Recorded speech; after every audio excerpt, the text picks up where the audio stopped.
Are you really pitching to win, or is your team simply going through the motions? Reflecting on some experiences in coaching over 200 teams for major pitches, two simple observations come to mind.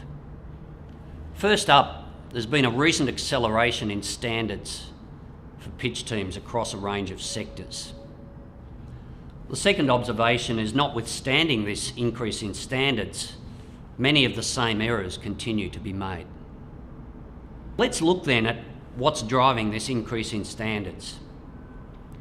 Clearly, across a number of sectors, there's been an increase in intensity of competitive rivalry. There are a few elephant deals that tend to emerge, and there are some must-win pitches in banking, in advertising, in professional services. The tombstone credentials mean that teams must win these deals whenever they come up. And this has led to an increase in standards across a range of different pitches.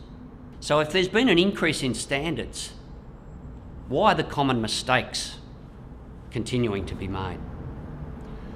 So even though overall standards continue to increase, what are some of the common mistakes that pitch teams make? In my experience, it often has to do with preparation in the wrong areas. Many times teams go through the motions of actually putting pitch books together, but failing to correlate those messages with the verbal presentation. In many instances, the rational arguments tend to be met professionally, but the political arguments and the relationship dimensions are completely missing from the pitch.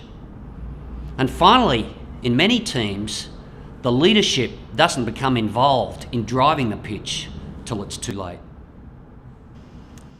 So what can be done to win critical pitches? Three really important ideas. First up, take a realistic view of your organisation's credentials for a particular bid. Make sure that you're pursuing opportunities where you have a genuine opportunity to win, rather than going after anything that moves. The second priority is to engage a leader early in the pitch who has the authority to make critical decisions and involve the right people at the right time. This is fundamental to align the team in the pursuit of opportunities early and often. The third priority is actually to take a look at the positioning of your offer for the potential client, to make sure that it's competitively distinctive, to make sure that it's relevant for the potential client, and to make sure that the impact of your offer is clearly spelt out in both the document and in the verbal presentation. So there are some clear opportunities here to get this right.